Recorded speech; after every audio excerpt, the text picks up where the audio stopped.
Vous voulez mourir comment? Ou vous préférez mourir dans une mosquée? Vous voulez mourir comment? Vous voulez rencontrer comment Allah? Quel type d'ange voulez-vous qui vienne vous chercher? Quel type d'ange? Qu'est-ce que vous allez dire à Allah Azza wa Jalla lorsque votre âme va sortir de votre corps?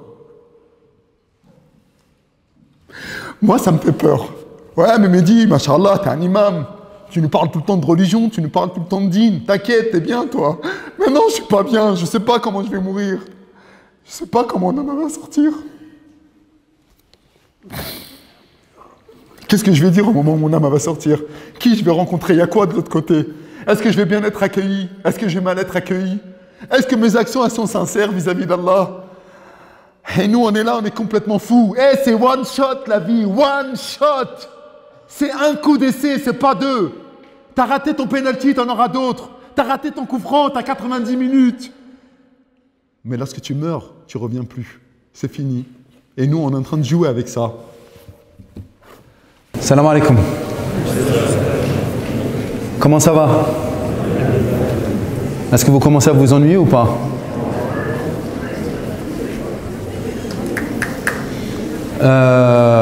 Qui a déjà vu un mort?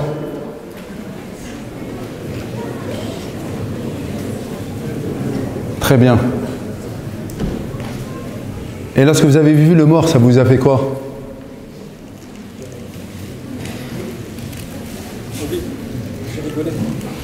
T'as rigolé? Ok, barakallahu fik pour ta réponse. Il a vu un mort, il a rigolé. Qui a déjà vu un mort? Il y en a qui ont levé les mains. Qui n'a pas vu de mort, il lève la main. Qui n'a pas vu de mort, il lève la main. Ok. Et vous pensez que pour ceux qui n'ont pas vu de mort, c'est comment de voir un mort? Il ne me reste pas beaucoup de temps, moi. Vous pensez que ça fait peur?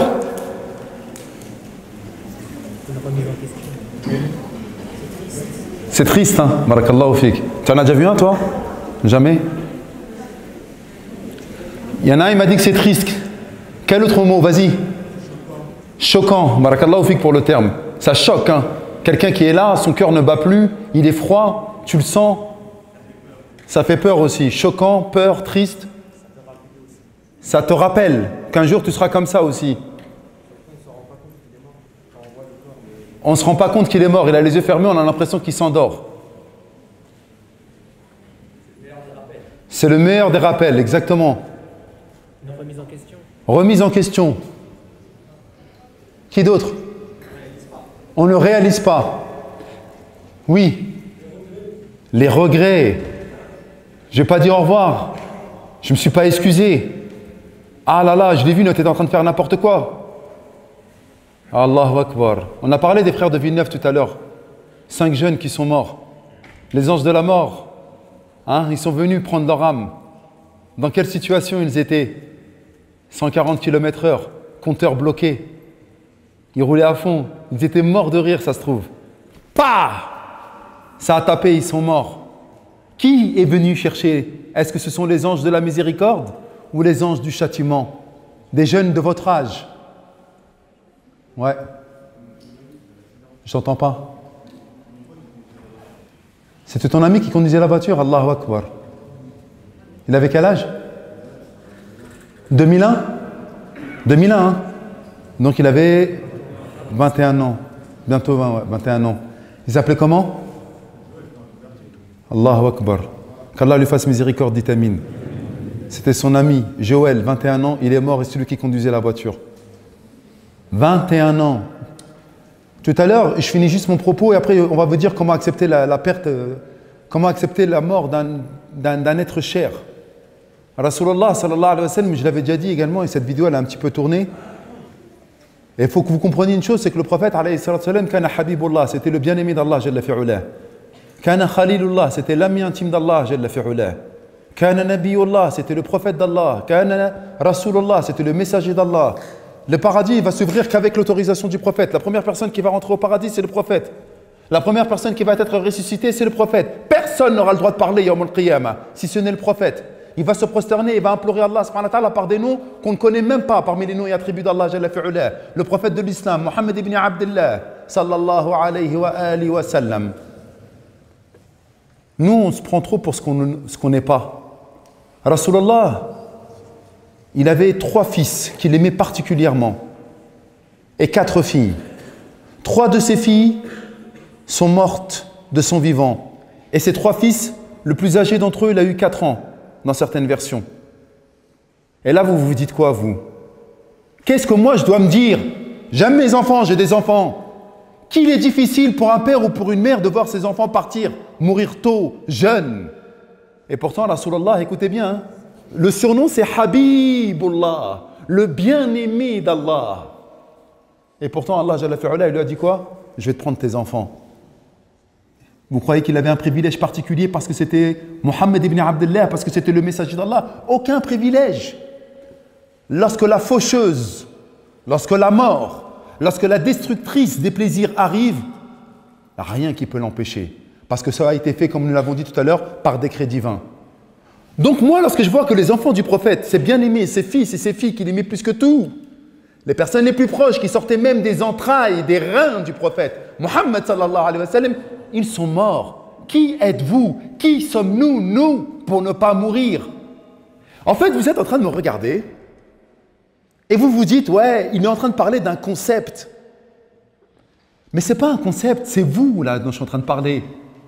Joël, 21 ans, il ne savait pas qu'il allait mourir. Wallahi al-Ali al-Adim, lorsqu'il s'est levé ce matin et qu'il a pris son petit-déj, de céréales, un café, peu importe. Il savait qu'il allait avoir rendez-vous avec la faucheuse. Wallahi qu'il ne le savait pas. Mais c'est de ça dont on est en train de parler, les jeunes. Arrêtez. Moi, tous les soirs, avant de m'endormir, j'ai peur. Je ferme les yeux, est-ce que je vais les rouvrir? Parce qu'on dit que la mort, le sommeil, c'est une petite mort. Mais comment je vais me présenter devant Allah, Jalla fi'ula? Avec quoi? Eh les gars, ils sont en train de vous carotter. Les achats compulsifs, les Jordan, les Louis Vuitton, les sacoches, tout ça c'est du mytho. Tout ça c'est du faux. C'est le faux brillant de la vie d'ici-bas. Ils sont en train de nous mentir. Ils nous vendent du faux. Et toi, Zama, avec ta coupe, avec ton style, là, tu vois, les jeunes, ils se laissent les cheveux poussés maintenant, tu vois. Ils veulent avoir des Adidas, ils veulent mettre des Jordan, ils veulent avoir une bête de sacoche, ils veulent la dernière North Face, ils veulent la Moncler, ils veulent la Canada Goose. Mais tout ça, vous êtes en train de mentir à qui en vous habillant comme ça? Vous voulez oublier quoi en fait en vous habillant comme ça? Vous existez comment? Par le paraître? Vous existez comment? Par votre apparence extérieure? Tout ça, c'est que du vent. Même votre propre famille, elle ne vous calculera plus après la mort. Et pourtant, la certitude de la mort, c'est une réalité. C'est de ça dont on est en train de vous parler. Joël, il ne savait pas qu'il allait mourir. Le frère, mashallah, tabarakallah, à Strasbourg, 26 ans, il venait juste de faire salat al-sabah. Allahu Akbar. Il était en sujoud. Il disait peut-être Rabbi ighfirli. Il disait peut-être Ya Allah, préserve mes enfants. Il ne savait pas. Eh, Ami Mahmoud, salam alaikum, à tout à l'heure pour Dhahr. Il avait peut-être rendez-vous avec lui au Dhahr. Il pensait qu'il allait revenir à la mosquée pour Dhahr. Il savait que lorsqu'il allait tourner, qu'il allait être fauché par la mort. 26 ans. Il ne le savait pas. Vous êtes complètement fous en fait. C'est ça que je suis en train de vous dire. Nous sommes complètement fous. On a des rendez-vous avec la mort, tous ici, là. Je ne vois que des morts. Personne d'entre nous ne va vivre éternellement. Et en plus, subhanallah, c'est bientôt Ramadan, dans moins de 3 mois, moins de 100 jours maintenant. Bientôt la nuit du destin. La nuit dans laquelle Allah Jalla fi'ula, il écrit la destinée de chacun d'entre nous. Bientôt! Et là, on fait quoi de cette nuit du destin? On n'est pas encore arrivé, il reste encore 3 mois. Qui parmi nous, là, va mourir durant ces 3 mois? Qui? Je regarde là. C'est peut-être, subhanallah, des visages que je verrai peut-être la dernière fois. Ouais, tu te rappelles, il était venu lorsque tu avais fait la conférence de la mort. Il est mort. Elle est là la réalité, mes frères. Alhamdulillah que la mort, elle nous permet de nous remettre en question. Parce que si nous n'avions pas la mort, on ne pourrait pas se remettre en question. On ne pourrait pas réfléchir. On ne pourrait pas se projeter en fait. La mort, ça indique quoi? Croyez pas que la mort, ça y est, je ferme les yeux et je ne vais plus jamais les rouvrir. Non, la mort, ça implique forcément des conséquences. Déjà, la première des conséquences, c'est lorsque la faucheuse, elle arrive, c'est quel type d'ange qui viennent te chercher? Les anges de la miséricorde? Joël, avant qu'il frappe l'arbre, il a vu quelque chose, hein? Qu'est-ce qu'il a vu? Non, mais parce que vous êtes en train de me regarder, vous êtes en train de m'écouter. Depuis tout à l'heure, vous inspirez, vous expirez. Vous êtes vivant. Lui, il les a fermés les yeux, il ne va plus jamais les rouvrir. Et les frères qui étaient avec lui également dans la voiture, pareil. Qu'est-ce qui s'est passé? Qu'est-ce qu'il a vu? Qu'est-ce qu'on dit, subhanallah, à sa mère? Comment on lui a retiré l'âme? Manière brutale? Est-ce que c'était des anges pleins de miséricorde? On ne sait pas. Et ça doit nous faire peur, ça doit nous interpeller. Cette mort ne doit pas nous servir simplement à le prendre comme un fait divers. Ah, t'as vu, les jeunes, ils sont morts, il faut qu'on fasse attention. Que tu fasses attention, que tu fasses pas attention. Si tu as un rendez-vous avec Sa Majesté Allah, au moment de la mort, c'est fini. Wallah, fais ce que tu veux. Tu peux même te préserver, aller dans des tours. Lorsque la mort, elle vient, elle vient. Il n'y a pas de frontière. Il n'y a pas de garde du corps. Il n'y a rien qui ne peut t'empêcher de te retrouver en face de celle qui va retirer ton âme. Maintenant, il y a des enfants qui meurent en bas âge. Il y a un ami, subhanallah, comme Joël, il est mort jeune. Des amis que nous avions proches de nous, ils sont morts. Et comme il a dit Farid tout à l'heure, pourquoi moi? Pourquoi mon fils? Qu'est-ce que j'ai fait, ya Allah? Pourquoi tu me l'as retiré? Et donc, on ne sait pas trop comment pouvoir parler avec ces gens-là. Il faut arrêter de se mentir. Il faut comprendre une chose qui est très importante, c'est pour supporter la perte d'un être cher, il faut déjà prendre conscience qu'il ne nous appartenait pas. Il y a une sœur qui est venue me poser une question tout à l'heure. Elle avait fait un accident. Pendant qu'elle avait fait un accident, elle avait perdu son bras. Elle est handicapée, elle n'a plus de bras, mesquine, elle a une prothèse. Qu'Allah subhanahu wa ta'ala lui facilite. Et vous savez ce qu'elle m'a dit? Vendredi, elle a perdu son petit frère, 28 ans. Il était handicapé, rahimahullah ta'ala. Dites amin, s'il vous plaît. Sa mère, elle s'est occupée de lui. Allahu Akbar, et il est mort. Et elle a perdu son bras. Parfois, on est touché par les affres de la vie et on se dit tout le temps, pourquoi moi, pourquoi moi? Ben, écoutez bien ce que je vais vous dire. Vous allez me trouver peut-être un tout petit peu dur. Parce que je sais qu'il y en a qui ont souffert d'une perte d'un être cher. Mais si on se retrouve à souffrir alors que nous sommes des musulmans, alors que vous êtes venus remplir la mosquée, alors que vous êtes venus écouter Qala Allah, Qala Rasoul, c'est qu'on s'est perdu en chemin. On a oublié que nous étions des musulmans. Bien fait pour nous. Ça nous apprendra. Si on doit souffrir, bien fait pour nous. Parce qu'on n'est pas, comment dirais-je, en rapport avec notre religion. Nous n'avons pas pris l'islam par le bon bout. Lorsqu'on nous touche un malheur, qu'est-ce qu'on doit dire? Quelle est la parole qu'on doit dire, les frères? Qadar Allah ma sha'a fa'al? Non, fait le Coran. La hawla la quwwata illa billah? Non. Inna lillahi wa inna ilayhi raji'un, al-istirja'. Pourquoi on doit dire Inna lillahi wa inna ilayhi raji'un? Cette parole-là, les frères, prenez-la pour vous. Et c'est ma conclusion. Inna lillahi wa inna ilayhi raji'un. On l'a oublié, ça. On est fou. Mon apparence, mes membres, mes enfants, ma dulcinée, ma bien-aimée, ma voiture, tout ce que nous pensons avoir comme propriété, on pense qu'il y a des choses qui nous appartiennent dans cette vie d'ici-bas. Wallah el-Adim, qu'on s'est complètement fourvoyé. On s'est menti à nous-mêmes. Il n'y a rien qui nous appartient dans cette dunya. Wallah, même l'oxygène que tu es en train d'aspirer, expirer, il ne nous appartient pas. La vue avec laquelle vous êtes en train de regarder et en train de m'écouter, ça ne nous appartient pas. Inna lillah, nous appartenons à Allah. Wa inna ilayhi raji'un, et nous retournerons à Allah. Pourquoi nous sommes tristes? Nous avons le droit d'être tristes. Lorsqu'Ibrahim il est mort, le fils de Sayyidina Muhammad sallallahu alayhi wa sallam, il y a un compagnon qui avait vu le prophète sallallahu alayhi wa sallam pleurer. Il lui a dit, ya Rasulallah, tu pleures? Mais pourquoi tu pleures? Ibrahim, c'est ton fils, Inch'Allah ta'ala. C'est ton fils, il va peut-être aller au paradis. Et tu sais très bien que cette vie-là, c'est une vie de passage, etc. C'est pas grave, pourquoi tu pleures, ya Rasulallah? Il a dit, le cœur, il ressent de la tristesse. Mais nous ne disons que ce qui agrée à Allah, subhanahu wa ta'ala. Nous ne disons pas des choses qui vont déplaire à Allah, subhanahu wa ta'ala. On a le droit de ressentir la tristesse. Mais on n'oublie pas l'axiome, le postulat de base. À savoir que Ibrahim ne m'appartenait pas. À un moment ou à un autre, je sais que lorsque je regarde mon fils, que lorsque je regarde ma fille, que je l'aime tendrement, affectueusement, énormément, à un moment ou à un autre, je me dis tout le temps, peut-être que demain, Allah il va le prendre dans un accident de voiture, dans une maladie grave.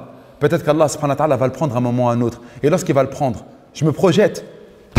En fait, vous ne vous rendez même pas compte de ce que je suis en train de dire. Wallahi al-adim que c'est vrai. Eh, vous savez, vous êtes tous... Eh, écoutez-moi bien ce que je vais vous dire. Il y en a plein qui font n'importe quoi avec leurs parents. Il y en a plein qui font n'importe quoi avec leurs frères et sœurs. Il y en a plein qui font n'importe quoi avec leurs amis. Parce que vous ne vous avez jamais projeté dans le fait que vous allez mourir. Si vous saviez que peut-être tout à l'heure il allait mourir, ou que demain il allait mourir, wallah, et que vous auriez un bon comportement avec lui, vous vous diriez, mais subhanallah, c'est vrai. Peut-être qu'il va pourrir demain. Peut-être qu'il va pourrir, oui, demain, dans la tombe. Pourquoi je ne lui ai pas dit au revoir? Pourquoi je ne me suis pas excusé auprès de lui? Vous savez, la mort, elle nous permet de quoi? D'avoir une bonne relation avec les autres. Ouais, mais je ne vais pas m'embrouiller avec lui. Ça se trouve, il va mourir. Et s'il meurt et que je reste comme ça embrouillé avec lui, je vais peut-être le regretter. Vous savez, il y a combien de... Écoutez bien, hein. Des fois c'est entre frères, des fois c'est entre amis de la cité, etc. Mais wallah, l'azim, il y a des frères qui viennent me voir et qui pleurent et qui donnent tous les jours des sadaqat. Et ils disent, subhanallah, ma mère, elle est morte alors qu'elle était fâchée sur moi. Eh, c'est la misère, hein. Ta mère, elle est morte. Alors que... Imagine, ta mère, elle meurt. Et elle a la rage sur toi. Allah la trabhak. Qu'Allah fasse en sorte que tu ne gagnes jamais. Et elle meurt demain. Et il vient, il me parle et il pleure. Pourquoi il pleure? Parce qu'il est mort en embrouille avec sa mère. Il est mort en embrouille. Son père, il était dégoûté sur lui. Il avait la haine sur lui. Hein? T'es mort comme ça? Ben oui, bouffon. T'as rien compris. Qu'est-ce que t'as pas compris? C'est que peut-être qu'il allait mourir demain. Et toi, tu t'es mort. Et wallah l'azim, il a dit plus jamais de ma vie, je pourrais lui demander pardon. Ça y est, les yeux, lorsqu'ils se ferment, ils se ferment à jamais. Ils ne se rouvriront plus jamais. Et c'est avec ça qu'on est en train de jouer tous les jours. Vous savez pourquoi? Parce qu'on a oublié qu'en fait, que nous allions mourir. On pensait que la mort n'était qu'un concept. Ouais, mais dis, tu cries. Je crie. Parce que c'est tellement dur. Vous n'avez pas vu, vous, le regard du gars qui est maudit. C'est une malédiction. L'âne. Mal'oun. Il meurt alors que sa mère et son père ne sont pas satisfaits de lui. Alors que la rida Allah illa bi rida al walidain. Il n'y aura pas l'agrément d'Allah qu'avec l'agrément des parents. وَقَضَى رَبُّكَ أَلَّا تَعْبُدُوا إِلَّا إِيَّاهُ وَبِالْوَالِدَيْنِ إِحْسَانًا. Allah, il a décrété qu'on ne devait prendre aucune autre divinité si ce n'était Allah. Et dans le même verset, tout de suite, après, avoir la bienséance, l'excellence de caractère avec les parents. Et nous, on fait n'importe quoi. Combien de parents sont morts alors que leurs fils, subhanallah, ils étaient dégoûtés de lui. Ils tenaient des corners. Ils vendaient du shit. Sa mère, elle est morte. Wallah, toutes les larmes de ta vie, tu ne pourras jamais rembourser. Elle est morte avec le cœur serré. Qu'est-ce qu'il va advenir, mon fils? Qu'est-ce qu'il va advenir, mon fils? C'est-à-dire que ta mère et ton père, ils meurent avec un cœur serré contre toi? Mais tu as complètement craqué. En fait, tu n'as rien compris à la vie. Qu'est-ce que tu vas avoir vis-à-vis d'Allah comme résultat? C'est de ça dont on est en train de parler, les frères. Je ne suis pas en train de parler d'autre chose. Hein. Ouais, mais dis, tu parlé de la mort. Oui, je parle de la mort parce que la mort, c'est quoi? C'est ce qui va faire le discernement entre le monde réel et le faux. Ah, vous pensez que le monde réel, c'est nous? Non, nous, c'est le faux. Le monde réel, c'est après la mort. Et tu crois que Zamazama, Yawm al-Qiyamah, tu vas venir voir papa, pardonne-moi? Non, non, non. Yawma yafirru al-mar'u min akhihi. Ce jour-là, l'individu, il fuira son frère, son ami intime. Wa ummihi wa abihi.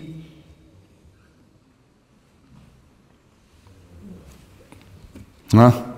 Yawm al-Qiyamah, ta mère et ton père, tu les fuiras. Tu crois qu'il va venir te pardonner? Il ne t'a pas pardonné dans cette dunya, tu crois qu'il va te pardonner dans l'akhira, alors que tu lui as fait la misère, tu as sali son nom.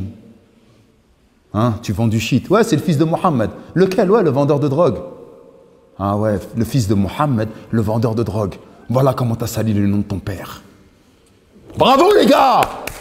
C'est bien! Vous n'avez pas fait attention à la mort. C'est qui? C'est Samira. Laquelle Samira? Mais celle qui a fait des bêtises avec l'autre, la fille de Mohammed. Ah ouais, t'as sali le nom de ton père, Samira qui fait des bêtises avec un autre. Ah, je sais qu'ils n'aiment pas ces propos-là, mais pourquoi je vous parle de ça? Parce que lorsque la faucheuse, la destructrice des plaisirs arrive, c'est ça la réalité. On ne peut plus dire pardon à ceux qu'on aime. C'est fini, fallait faire adieu, fallait se réconcilier avec eux au moment où ils étaient vivants. Joël, peut-être qu'il était embrouillé avec des gens. Peut-être qu'il voulait dire un dernier je t'aime à sa mère ou à son père. Il n'y a plus de je t'aime. Maintenant, Meskina, ouais, c'est Joël. Ah, c'est celui qui est mort à 140 km/h. Ah, c'était votre enfant. Toutes mes condoléances, madame. La mort. Ah. Et nous, on se prend pas. On est fous, on se rend compte pas. Eh, mais en fait, Wallah el-Azim, c'est ça qui m'énerve avec les jeunes, c'est que vous pensez que la vie, elle est devant vous. Bien sûr que la vie, elle est devant vous. Mais lorsque quelqu'un de nous va mourir, et on ne sait pas parce que c'est la roulette russe. Mais en fait, ce n'est pas un hasard. C'est qu'Allah avait déjà décrété qu'un de nous devait mourir. Et c'était déjà prédestiné avant même qu'on l'en naisse. On était encore dans le ventre de notre maman. Qui tu es, toi, pour savoir quand Allah Jalla fi'ala a décidé? Parce qu'il n'y a rien qui ne pourra l'arrêter. Même les enfants de Mohammed ibn Abdullah, notre bien-aimé Mohammed, sallallahu alayhi wa sallam, lorsque leur décret est arrivé, même Rasulallah n'a pas pu empêcher ce décret. Alors que s'il y avait bien une personne qui pouvait empêcher le décret de la mort, c'était le prophète de l'islam, Mohammed ibn Abdullah. Même lui n'a pas pu empêcher le décret divin d'opérer sur nous. Alors t'es qui, toi, pour empêcher le décret divin d'arriver sur toi? La mort, elle va nous frapper, les frères. Inna lillahi wa inna ilayhi raji'un. Nous devons réfléchir et nous devons savoir que nous appartenons à Allah et que nous retournerons à Allah. Inna lillahi wa inna ilayhi raji'un. Ma mère, elle est morte, mon fils, il est mort. Si je m'étais préparé à cette parole-là, mon fils que j'ai aimé, que j'ai changé les couches, que j'ai embrassé, qui me faisait des sourires, qui m'aimait, que lorsque je rentrais à la maison, qui sautait dans mes pieds et qui me faisait des bisous, qui me faisait des câlins, etc. Un autre jour, je le vois, il a du mal à respirer. Le cancer, il est en train de le ronger de l'intérieur. Les métastases sont en train de se généraliser. Je lève les yeux vers Allah. Je dis, Ya Rabbi, Barakallah, Barakallahu fih, mon fils, qu'Allah lui mette la bénédiction et qu'il fasse en sorte que ce soit les gens du paradis.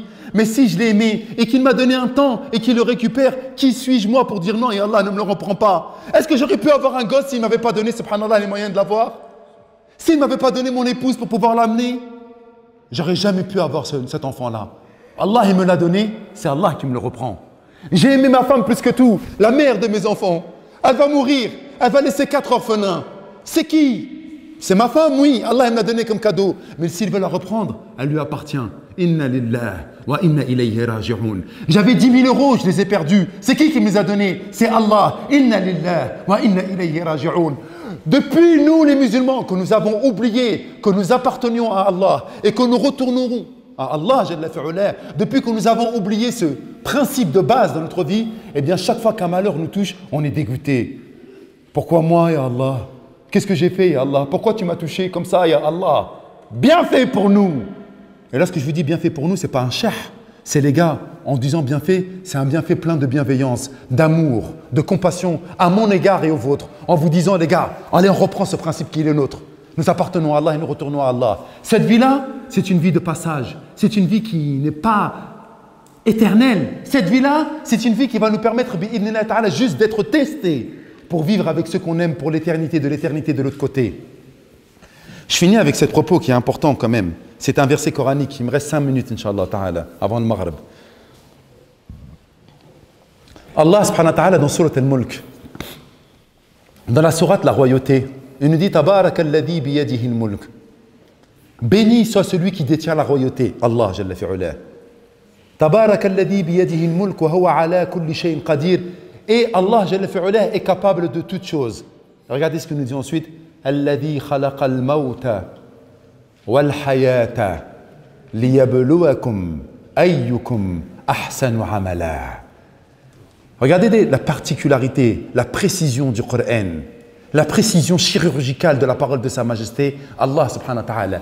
Alladhi khalaqal mawta. Mais non, Mahdi, pourquoi il n'a pas dit Alladhi khalaqal hayata wal mawta? Normalement, c'est cette vie d'ici-bas qu'il a créée.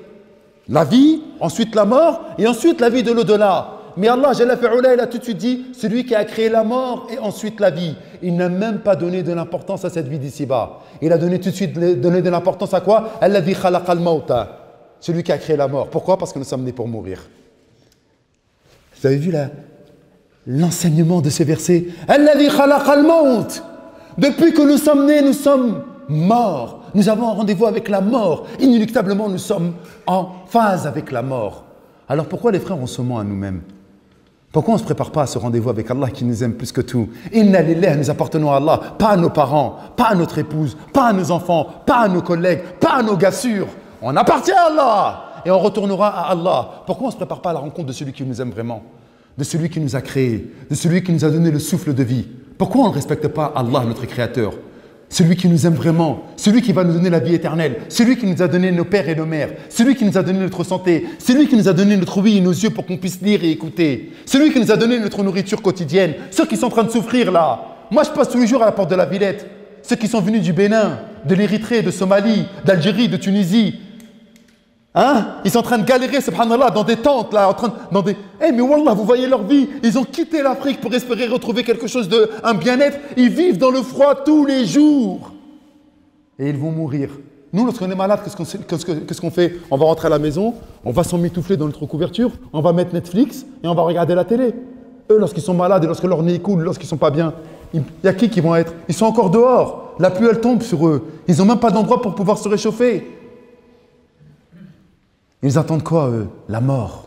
De la même manière que nous allons mourir. Pourquoi tu nous as parlé d'eux, Mehdi? Pour nous dire en fait que nous, on est, alhamdulillah, Rabbil Alamin, disposés à pouvoir penser à Allah et être reconnaissants vis-à-vis d'Allah, en disant alhamdulillah. Et comment on peut dire alhamdulillah? En pensant, en se remémorant, en ne négligeant pas notre rendez-vous avec Allah. Parce que c'est ce que nous avons fait, mes frères. Lorsqu'on fait n'importe quoi, lorsqu'on fournique avec nos sœurs en leur manquant de respect, en manquant de respect à leurs pères et à leurs frères, en nous manquant de respect à nous-mêmes. Tu joues à quoi là lorsque tu la touches? Tu joues à quoi? Mais Mehdi, je veux me marier avec elle, mais j'ai juste kiffé avec elle, j'ai glissé, excuse-moi. T'as pas pensé à la mort à ce moment-là? Il y a des frères qui sont morts pendant l'acte et ils sont ressuscités pendant l'acte. Vous rendez même pas compte. Moi, on me raconte des histoires. Mehdi, mon frère, il était en train de forniquer lorsqu'il est mort. Qu'est-ce qui va se passer? Ah oui, parce que vous pensez que non, à ce moment-là, c'est un moment où peut-être parce que vous êtes sur votre smartphone en train de regarder des hasheks, des choses qui sont illicites. Imagine l'ange de la mort, parce qu'Allah il a décrété que tu devais mourir. Hein.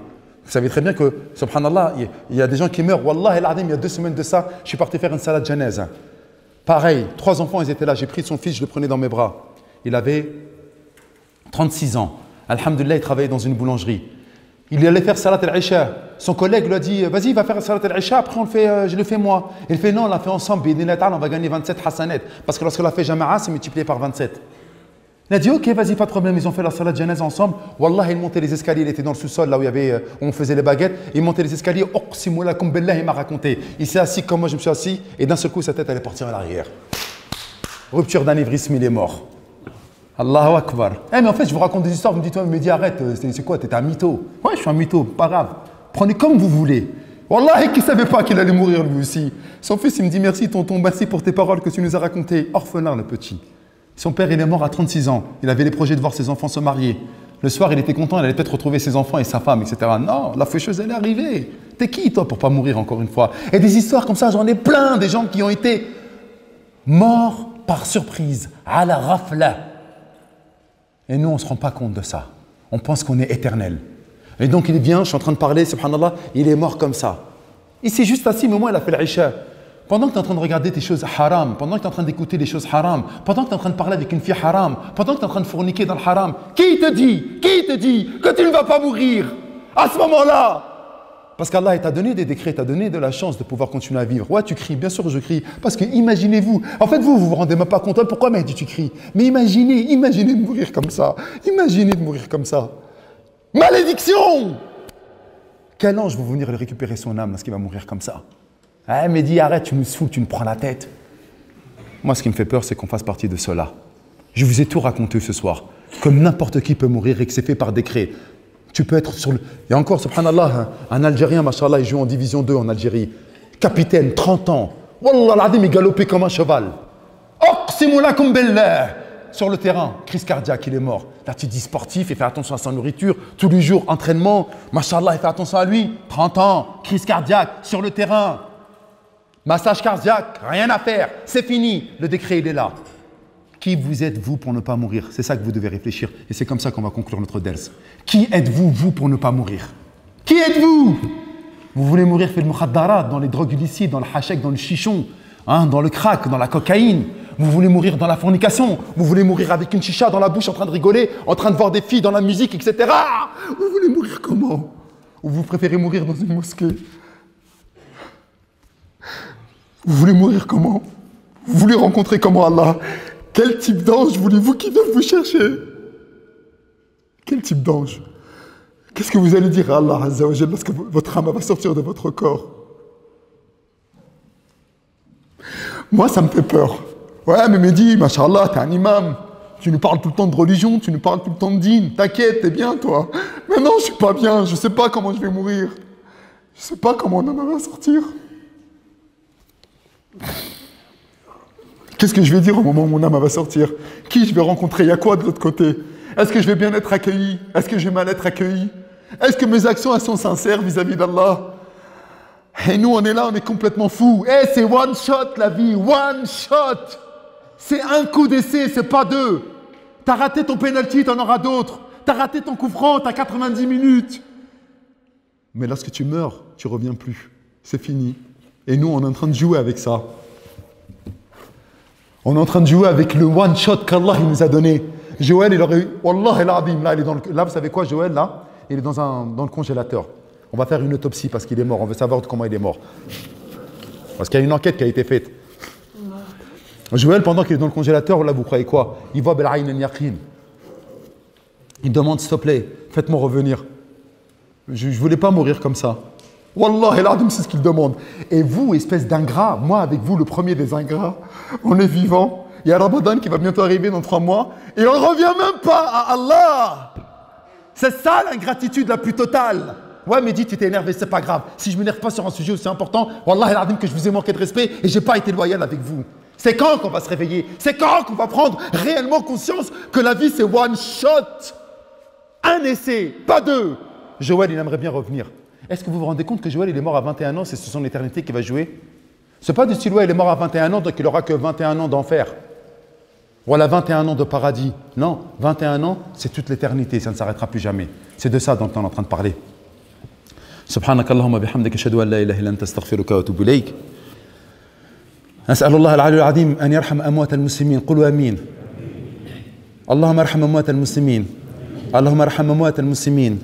اللهم اغفر لهم وارحمهم وعافهم واعف عنهم واكرم نزلهم ووسع مدخلهم واغسلهم بالماء والثلج والبرد ونقهم من الخطايا كما ينقى الثوب الابيض من الدنس.